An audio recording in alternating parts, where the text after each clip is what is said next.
Sud Radio, le Grand Matin Week-end, 7h-10h, Laurence Garcia. Et à 7h13, on retrouve notre lève-tôt conteuse, Caroline Castelli. Bonjour. Bonjour Laurence Garcia, meilleurs vœux pour 2024. Eh bien, également, toujours la pêche, comédienne, conteuse. Quand on vous demande ce que vous faites dans la vie, Caroline Castelli, qu'est-ce que vous répondez ? Dès que je suis conteuse, ouais. Alors des fois, j'ai besoin de préciser, je raconte des histoires. C'est ça. Et puis après, il faut aller des fois un petit peu plus loin en disant oui, des contes et des légendes. Voilà. Et ça fait rire ou ça intrigue un petit peu parce qu'on se dit tiens, conteuse publique, ça, conteuse, c'est un vieux métier, ça existe encore ? Oui, voilà, c'est ça. Les gens au début sont un petit peu surpris, ils pensent que c'est une plaisanterie. Et puis ensuite, ils comprennent, surtout quand je leur dis que ça fait 30 ans que je le fais ouais. et que j'en vis. Parce que ça, c'est très important, la notion d'en vivre pour les vrai métier, c'est ça. Voilà. C'est que ça permet de nourrir la famille, de vivre, de payer ses impôts comme tout le monde. Et là, soudainement, ça prend une vraie réalité. Là, les gens disent ah bon, donc c'est réellement un métier. Oui, ouais. C'est réellement un métier.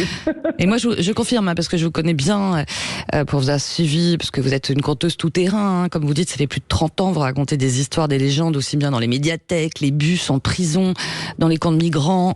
Vous êtes convaincu que le conte, ça peut rendre les gens plus heureux et fraternels, sans bisounours. Oui, tout à fait, parce que déjà, ça peut permettre de régler des problèmes, des questions sur la vie, sur la mort, sur les questions existentielles. À travers les contes. Oui, parce que les contes sont pleins de leçons, et des leçons qu'on ne soupçonne même pas des fois. Il y a des contes, moi, que je raconte, je ne sais même pas vraiment ce que je transporte avec, je sais juste que quand je les raconte et que je les imagine, je me sens bien. Après. Donc je me dis, si je me sens bien, ça peut faire d'autres aussi se sentir bien. Et effectivement, je l'ai constaté à plusieurs reprises, le nombre de fois où des gens arrivent un petit peu renfrognés à une séance et puis qui, au bout de 1 heure de spectacle, repartent avec les yeux remplis d'étoiles et le sourire. Oui, le conte fait du bien. Là, je peux pas dire autre chose. Ouais, c'est ça. Et ça, vous le voyez, parce que forcément, on se dit parce que vous vous adressez aussi bien à des enfants, à des personnes âgées aussi en EHPAD, à du grand public. On se dit toujours, comment on déboule là-dedans avec des gens qui sont plutôt accrochés à leurs écrans, leurs smartphones, et moi, je vais les emmener ailleurs. Eh bien, avec des belles histoires, des histoires qui sont là depuis des décennies, qui ont déjà fait leurs preuves, parce qu'on reste quand même des humains malgré tous ces écrans. On a quand même un cœur qui bat et puis des oreilles qui entendent, un cerveau qui réfléchit et qui imagine. Donc tout ça, ça reste quand même bien présent. Et il suffit de trouver le temps, le moment où on va pouvoir montrer que oui, on peut encore se détacher des écrans. D'ailleurs, quelquefois, je le dis au public, je dis mais déconnectez-vous. Maintenant, ça devient presque un mot qui est aussi d'avant-spectacle. Déconnectez-vous, rangez les portables, mettez-les sur silencieux. C'est pas moi qui le dis, heureusement, mais bon, quelquefois, je dois le faire pour rappeler que là, enlevez-vous de toute cette société numérique et venez dans la réalité. Et la plupart du temps, et même je dirais tout le temps, pour être clair, les gens à la fin du spectacle me disent « Oh, ça m'a fait retomber en enfance. Oh, vous m'avez fait voyager. Oh, j'ai retrouvé l'enfant qui était enfoui en moi.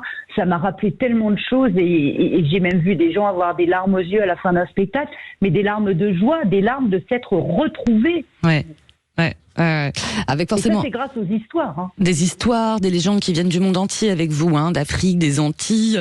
C'est pas forcément des contes traditionnels. Vous allez les piocher où d'ailleurs, Caroline Castelli, parce qu'il y en a tellement. Alors, moi je dis souvent, je suis une conteuse traditionnelle, mais je raconte de façon moderne. C'est ça. Voilà.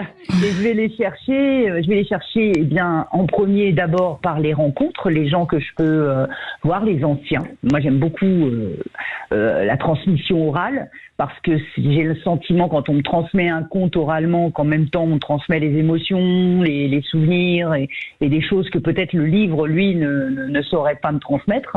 Et puis aussi, bien sûr, les vieux livres, voilà, ceux que je préfère, moi, c'est ceux avec le papier un peu parchemin, parce que j'ai l'impression de découvrir un trésor que personne n'a jamais lu, puisque c'est un vieux livre. Voilà, et puis après, c'est aussi la vie de tous les jours, qui donne des leçons par elle-même. C'est ça. Et tout cela mêlé, eh bien, ça crée des spectacles, en fin de compte. Et puis moi, j'invite nos auditeurs à aller voir du côté de votre site, Caroline Casselli, où il y a toutes vos dates de la conteuse publique. Merci beaucoup, Caroline Casselli, en vous souhaitant une belle année. Oui, et je vous souhaite aussi un joyeux Noël, parce qu'aujourd'hui, c'est le Noël orthodoxe. Ah, alors, d'accord, voilà, bien sûr. On peut avoir 2 Noëls dans l'année, il faudrait que ça. Bon, joyeux Noël, Laurent. Merci beaucoup pour votre bonne humeur et votre pêche, comme d'habitude. Merci, Caroline Casselli. À bientôt. Merci. Au revoir.